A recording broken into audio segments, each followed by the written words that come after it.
I love movies that stay with us long after the credits roll, leaving behind numerous questions that desperately need answers. Well-made science fiction can sometimes get a little overwhelming because of all the otherworldly logic that does not follow the limits of real-world physics. But that is exactly the most intriguing thing about science fiction, the homework that needs to be done after you finish watching a movie. So I've done my homework as well to talk about 10 critically acclaimed science fiction movies with endings so ambiguous that they still confuse our minds. If you want a quick revisit of these iconic movie climaxes, then you're in the right place. Hang tight until the end of this video and let's get started. Donnie Darko, 2001. Richard Kelly was only in his mid-20s when he wrote and directed his feature debut, Donnie Darko, a psychological science fiction drama that became one of the most famously mind-bending films of the early 2000s. Starring Jake Gyllenhaal as the titular protagonist, the film deals with the concepts of a primary universe and a temporary tangent universe. At the beginning, we see Donnie leave his bedroom while sleepwalking. Outside, he encounters a mysterious figure wearing a creepy rabbit costume. Throughout the film, we know him as Frank the Rabbit. Frank tells Donnie that the world will end in 28 days, 6 hours, 42 minutes and 12 seconds. The next morning, Donnie discovers that a jet engine has fallen onto his house and completely destroyed his bedroom. Had Frank not lured him outside, Donnie would have been killed. According to the philosophy of time travel, the in-universe book given to Donnie, most of the film's events occur inside an unstable tangent universe.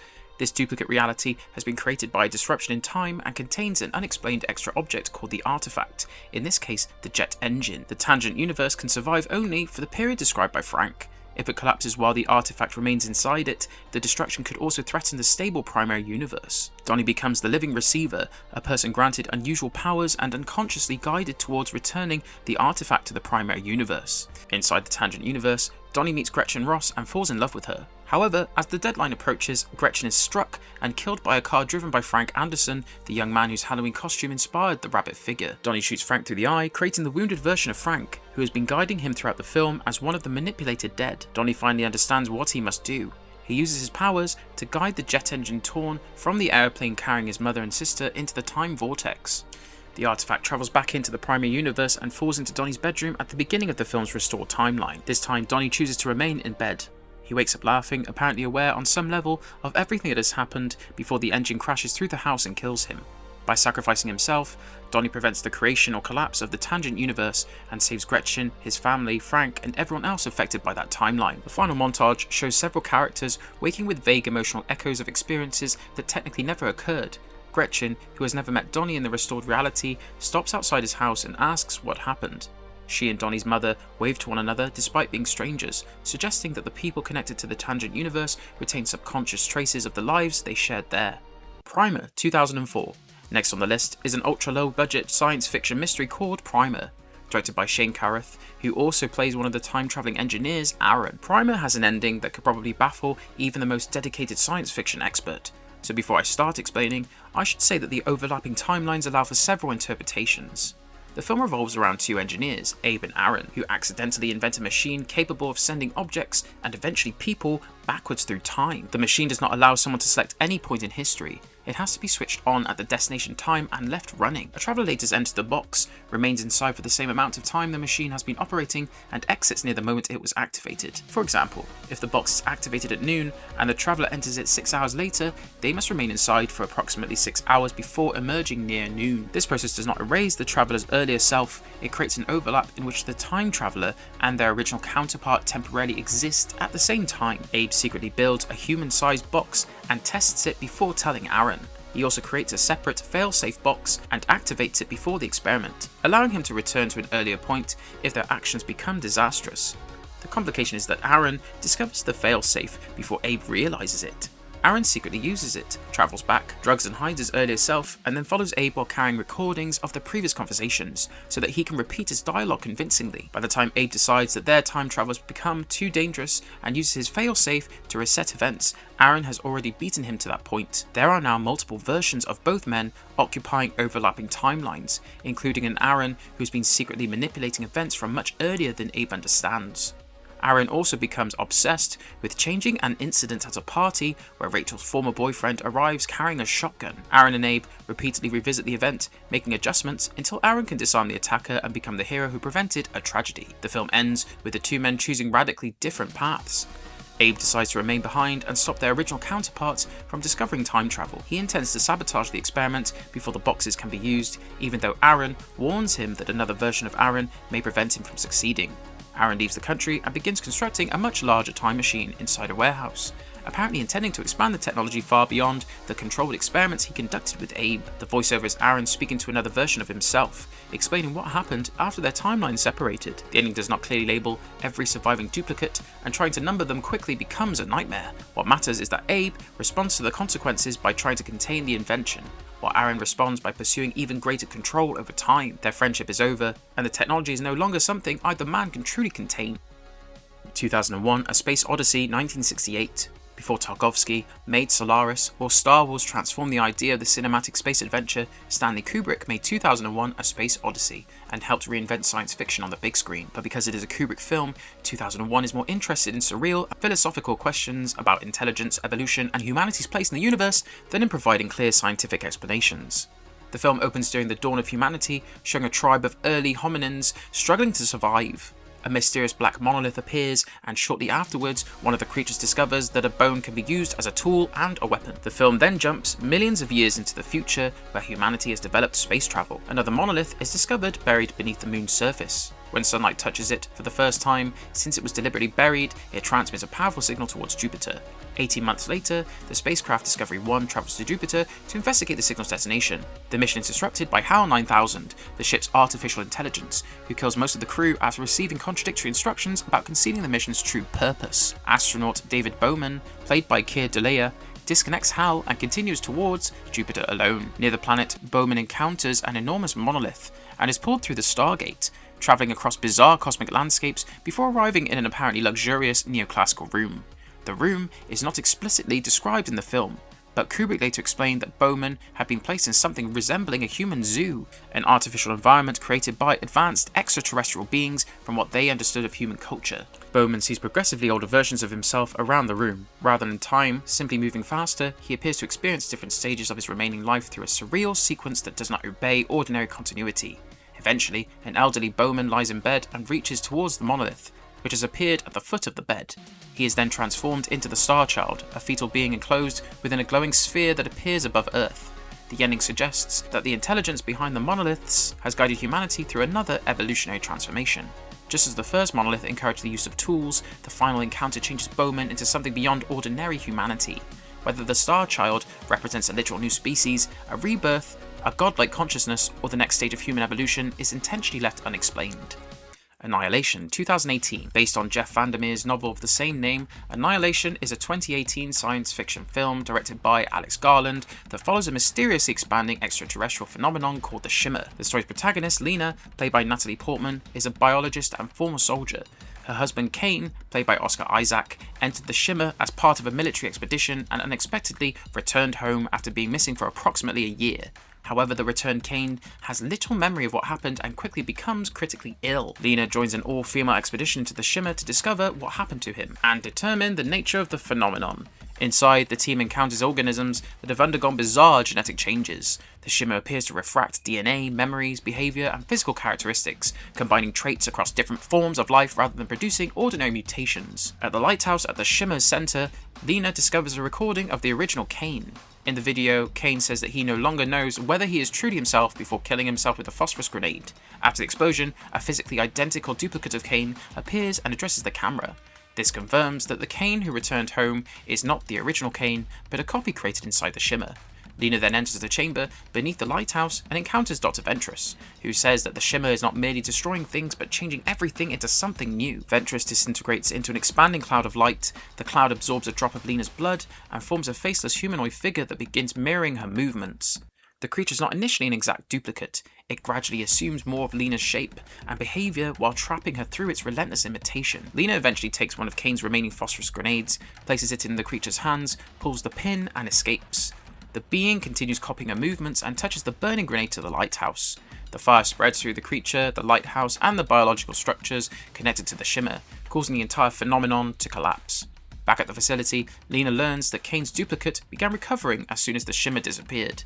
She asks him whether he is really Kane. He responds by asking whether she is really Lena. She does not answer. The two embrace, and both of their irises shimmer with the same unnatural light. The film does not reveal that the Lena who escaped was secretly replaced by the doppelganger. We watch the human Lena leave the lighthouse while the humanoid being burns inside. However, she has clearly been changed by the shimmer. Her cells, memories, and identity may have been refracted to such a degree that she can no longer be considered exactly the same person who entered. So the final question is not simply whether Lena is the original or a clone. It is whether a person can undergo profound transformation and still meaningfully remain themselves. Inception 2010. Talking about the world's greatest science fiction movies without including a Christopher Nolan film would be nearly impossible, so I'm going to break down the endings of two of the most confusing works from Nolan's filmography. The first one is obviously Inception, and the second is Tenet. Inception follows a professional extractor named Dom Cobb, played by Leonardo DiCaprio. Cobb enters shared dreams to steal valuable information from a target's subconscious.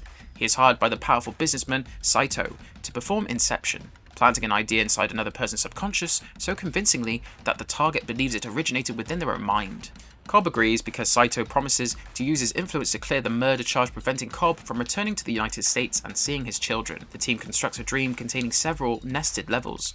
Each level moves at a different speed, while limbo exists beneath them as an unstructured subconscious space where people can become trapped for what feels like decades. Cobb carries a small spinning top that originally belonged to his late wife Mal. He uses it as a reality check. Inside a dream, the top supposedly continues spinning indefinitely, while in reality it eventually falls. However, because the top was originally Mal's totem and other people know how it behaves, it is not necessarily the perfectly private test that a totem is supposed to be. After completing the mission, Cobb awakens aboard the airplane, passes through immigration, and returns home with his father-in-law, Professor Stephen Miles. Cobb spins the top on a table but walks away before observing the result. He sees his children's faces and finally chooses to join them rather than continuing to obsess over whether his experience is real. The camera holds on the spinning top. It begins to wobble, but before we see it fall, the film cuts to black. We therefore never receive visual confirmation that Cobb is awake. The ending is ambiguous at the level of the image, but its emotional meaning is much clearer. Cobb has stopped allowing doubt to control him. Whether or not the top falls no longer determines his willingness to live with his children.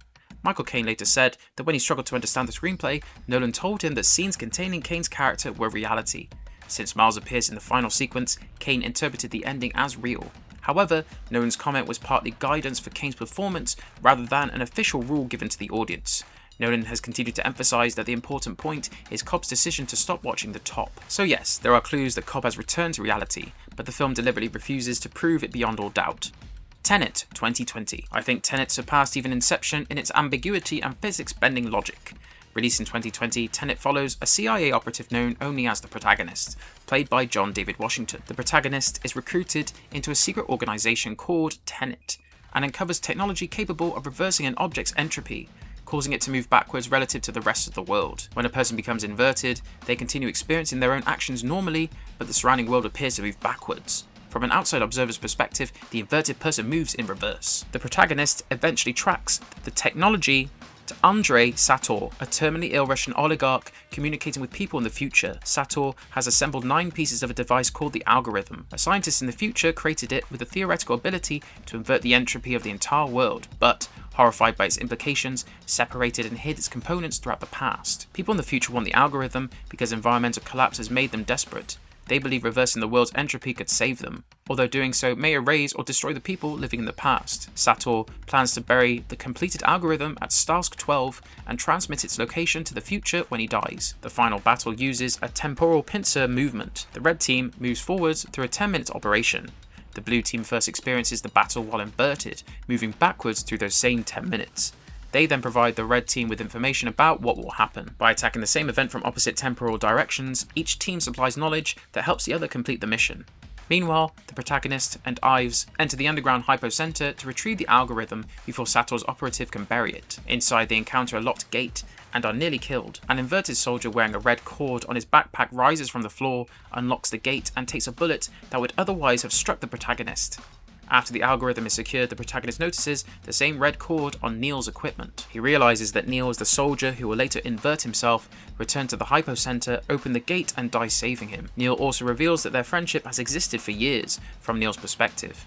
The protagonist will eventually travel or operate far enough into the future to found Tenet and recruit a younger Neil. The events we have watched are therefore only the beginning of their relationship for the protagonist, but the end of it for Neil. This also means that the future protagonist has been orchestrating much of the film's story without his younger self knowing it, effectively conducting an enormous temporal pincer movement across his own life. The film leaves some details of Neil's history unexplained, which has led to theories that he might secretly be Kat's son Max. However, the movie never confirms this, and nothing in the story requires Neil and Max to be the same person. The ending's central revelation is simpler and more emotional. The protagonist unknowingly spends the film meeting his best friend at the end of that friend's life. The Fountain, 2006. Darren Aronofsky is a filmmaker known for ambiguous stories carrying deeply philosophical ideas about life and death. One of his most divisive and confusing works is The Fountain. The film features Hugh Jackman and Rachel Weisz across three intertwined narratives. In the 16th century storyline, the conquistador Thomas searches for the Tree of Life on behalf of Queen Isabel. In the present, scientist Tommy Creo desperately searches for a treatment that can save his wife Izzy from a brain tumour. In the third storyline, a bold traveller named Tom journeys through space inside a transparent sphere containing a dying tree, heading towards the golden nebula Xibalba. The exact relationship between the three periods is intentionally unclear. The Conquistador section is part of the book Izzy is writing, also titled The Fountain. The Space Traveller section can be interpreted as a literal future, a spiritual vision, or the final chapter Tommy imagines while completing Izzy's story. What connects them is Tommy's refusal to accept death. Izzy has begun coming to terms with her illness, but Tommy treats death as a disease that can and must be defeated. He becomes so consumed by saving her that he repeatedly misses the limited time they still have together. Before dying, Izzy asks Tommy to finish the final chapter of her book. In the Conquistador narrative, Thomas reaches the Tree of Life and drinks its sap, believing it will make him immortal. Instead, plants and powers erupt from his body, consuming him and returning him to the natural world. His attempt to escape death becomes a transformation through death. In the space narrative, Tom tries to keep the tree alive as they approach Xibalba. He eventually stops resisting, accepts mortality, and travels into the dying star. The star explodes, consuming Tom and the sphere, while releasing the energy that causes the tree to blossom again. These events symbolize Tommy finally understanding Izzy's belief that death is not the opposite of life but part of its continuation. In the present-day conclusion, Tommy stands at Izzy's grave and plants a seed she previously gave him. He has not discovered a cure that can bring her back. Instead, he accepts that she will continue through memory, love, stories, and the natural cycle of life and death. The film's three narratives do not need to form one literal chronology. Together, they represent Tommy's movement from denial towards acceptance. Under the Skin, 2013. Jonathan Glazer's haunting and surreal science fiction film Under the Skin features Scarlett Johansson as an unnamed alien entity disguised as a human woman. The alien drives a van through Glasgow and the surrounding areas, approaching solitary men and determining whether anyone will notice if they disappear. She seduces selected victims and brings them into an apparently ordinary building.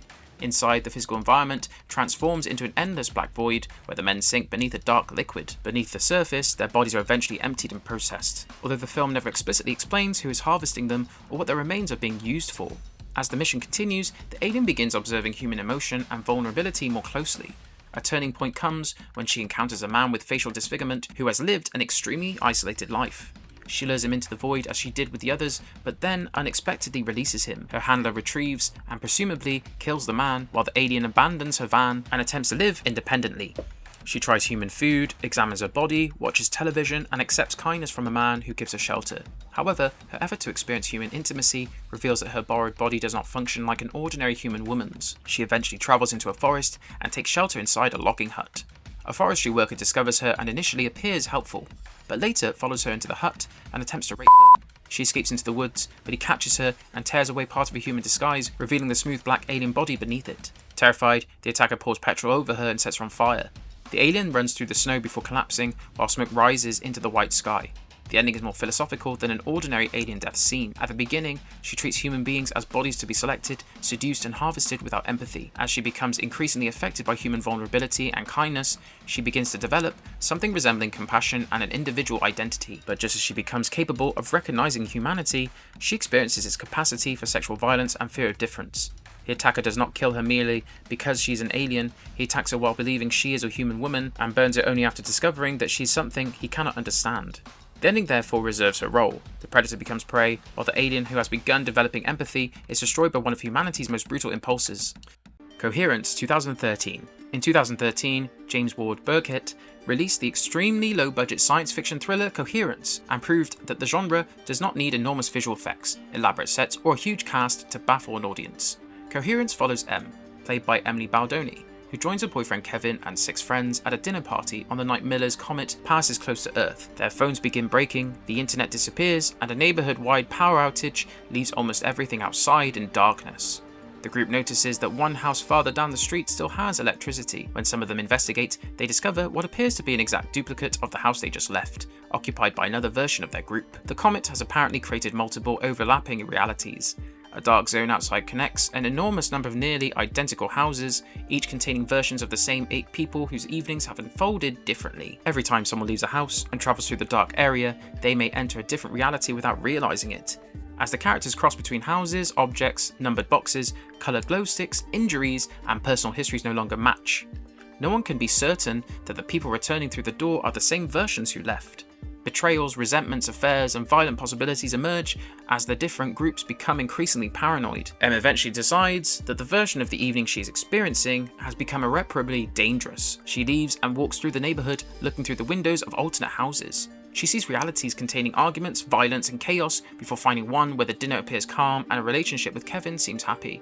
Em decides to replace the version of herself living there. She waits until the alternate Em steps outside, attacks her with a heavy object, and uses ketamine to incapacitate her. She hides the woman in the boot of a car and returns to the party, attempting to assume her place. However, the original Em from that reality regains consciousness, escapes, and appears inside the house. The intruding Em attacks her again in the bathroom before losing consciousness herself. The next morning, the comet has passed and the realities appear to have separated. The intruding Em wakes on the sofa and initially believes that she has successfully taken over the better life. Then Kevin receives a telephone call. The caller is another Em, most likely the woman whose identity she attempted to steal. Kevin looks at the Em standing in front of him with growing suspicion, and the film ends. The conclusion demonstrates that Em cannot simply select a perfect reality and remove the version of herself already living there. Her attempt to escape one broken life creates another crisis and transforms her into the threat, invading someone else's world. The telephone call also means that at least 2 Ems remain in the same reality after the comet has passed, leaving the intruder trapped with no convincing way to explain herself. Solaris, 2002. Steven Soderbergh's 2002 adaptation of Solaris approaches Stanislav Lem's novel differently from Andrei Tarkovsky's famous 1972 film. Although I have always loved the ending of Tarkovsky's version, Soderbergh also created an effective conclusion for his more intimate and romantic interpretation of the story. Chris Kelvin, played by George Clooney, is a psychologist sent to a space station orbiting the mysterious planet Solaris. He is tasked with investigating the psychological breakdown of the remaining crew, but after arriving, he discovers that Solaris can create physical beings from the memories of the people aboard the station. For Chris, the planet recreates his late wife Rhea, who died by suicide on Earth after their troubled marriage collapsed. The first Rhea visitor terrifies Chris, and he launches her into space. Another version soon appears, possessing Rhea's memories, but gradually developing an identity and emotional awareness of her own. The visitor eventually learns what happened to the original Rhea, and becomes overwhelmed by the knowledge that she was created from Chris's memories, rather than born as an independent human being. She asks the remaining scientists to destroy her. Near the end, Solaris begins expanding and pulling the station towards it. The surviving crew member Gordon escapes and offers Chris the chance to leave. Chris instead chooses to remain. As the station falls towards Solaris, Chris sees a vision of his young son and reaches towards him. The film then appears to return to Earth. Chris is once again inside his apartment, performing the same ordinary routine seen near the beginning of the movie. However, when he accidentally cuts his finger while preparing food, the wound closes almost instantly. This reveals that he has not simply returned to his ordinary human life on Earth. Ray appears and Chris asks whether they are alive or dead. She tells him that they no longer need to think in those terms and that everything they have done has been forgiven. The most likely interpretation is that Chris died or was absorbed when the station fell into Solaris. The planet has reconstructed an environment based on his memories and reunited him with a new version of Rhea. Whether this is an afterlife, an alien simulation, or a new form of existence created by Solaris remains unknown. For Chris, however, it provides the reconciliation and forgiveness he could never achieve in ordinary life. Tarkovsky's 1972 adaptation ends with a related but visually different revelation. Chris Kelvin appears to return to his father's country home on Earth. He approaches the house, kneels before his father, and embraces him. Then the camera pulls farther and farther away, revealing that the house is on a small island surrounded by the vast ocean of Solaris. Chris has not truly returned to Earth. Solaris has created or absorbed a version of the home from his memories. leaving him inside a physical reconstruction of the past he longed to recover. Both films end with their protagonists receiving versions of home and lost loved ones. But neither ending confirms whether this is salvation, imprisonment, wish fulfillment, or an alien intelligence's imperfect attempt to understand human grief. And that's it, guys. These are some of the greatest science fiction films of all time, with perplexing endings that have inspired thousands of interpretations, theories, and debates. I think that is the mark of their success.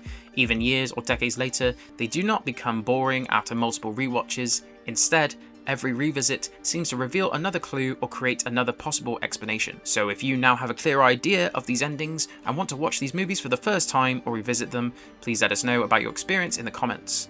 Also, don't forget to leave a like and subscribe to our channel. Until then, goodbye, and I'll see you in the next one.